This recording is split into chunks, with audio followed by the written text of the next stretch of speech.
Documenting truth. Welcome to South African Journey, where we see clearly, speak boldly, and remember fiercely. And today we will be discussing Mopani worms.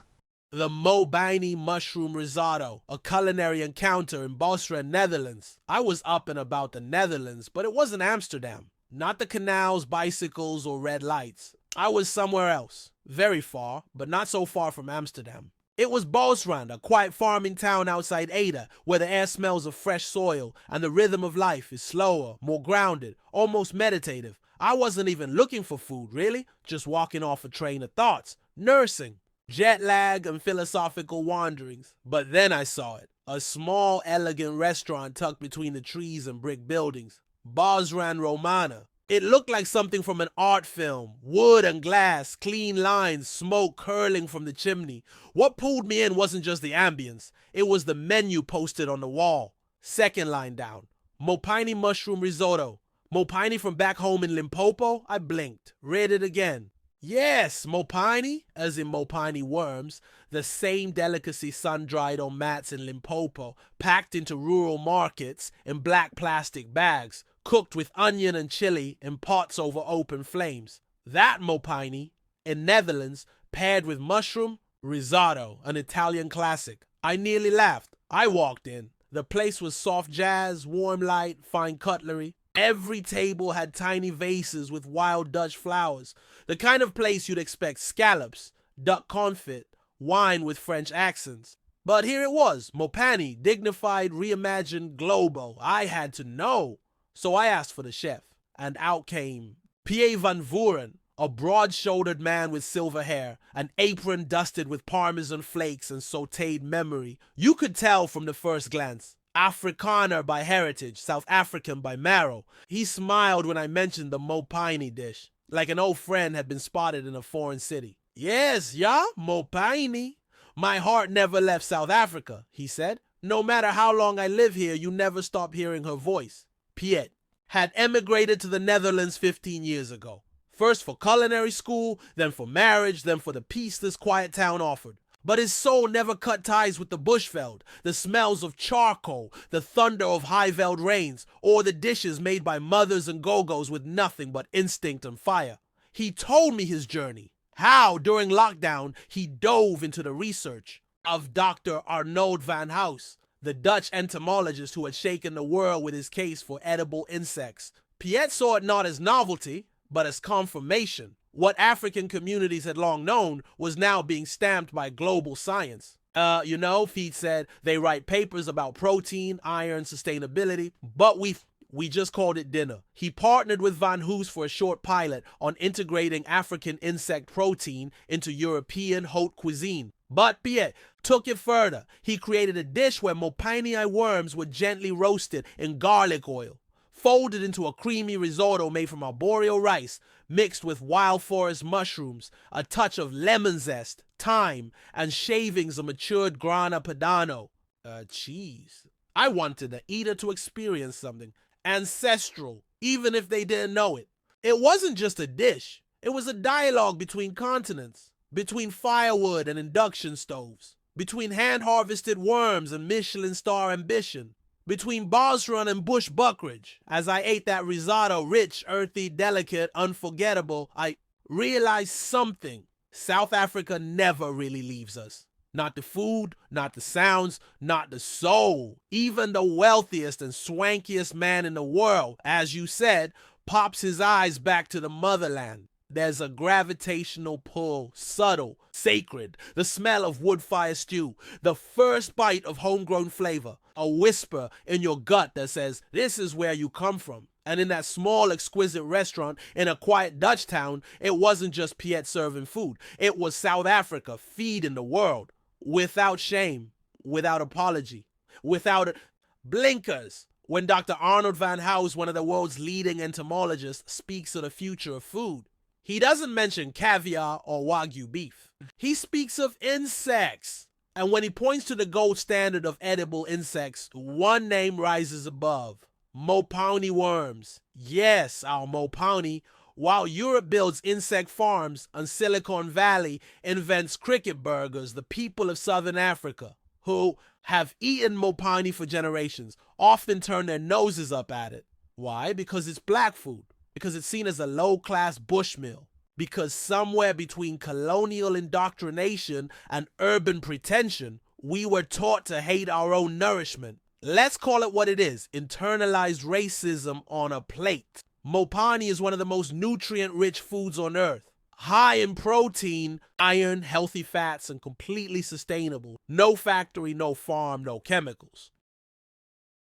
And you know how this ends, right? Next time, they'll harvest Mopani in Limpopo, package it in fancy biodegradable boxes, slap a European flag and French label on it. And suddenly, boom, Woolworths will sell it for 200 rands a pack.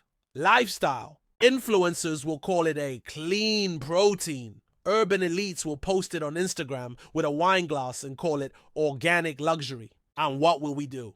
We'll rise in masses, buying it because now it's approved by Europe. We'll buy back our own food at foreign prices. We'll celebrate what we once spat out, because now it comes with white validation. That's the disease of colonized taste. When something must leave us, be rebranded by them, and so back to us before we respect it. It happened with rooibos. It happened with marula oil. It happened with traditional herbs now sold as adaptogens. And Mopani is next. If we don't reclaim our own, someone else will own it, package it, and profit from it. Mopani isn't just food, it's a test of whether we're still mentally enslaved or ready to eat with pride and live without shame.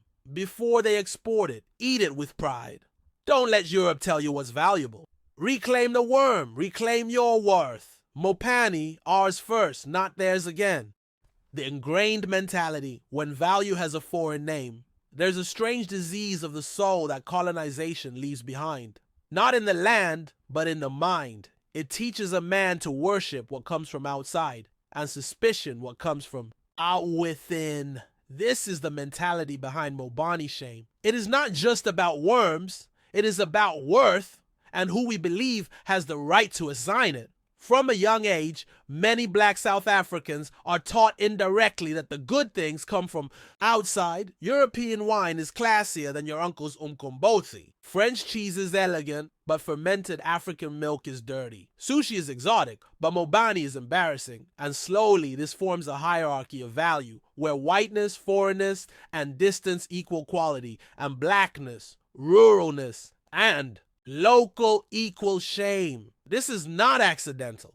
This is the lingering architecture of colonial rule, the quiet voice that tells you, if it's yours, it can't be that valuable. It is why a child who grew up eating Mopani in a village may reject it in Santon. It is why a graduate may hide their indigenous knowledge, but boast about a 2-week course in London. It is why we will rejoice when Mopani is rebranded in Europe, instead of crying for what we've lost. This is deeper than food. It is a dislocated identity where we do not believe in our own gifts until others stamp them with approval. The real poverty is psychological. The tragedy is not that we lack resources, it's that we don't trust what we have. So in conclusion, let me repeat my personal story I began with.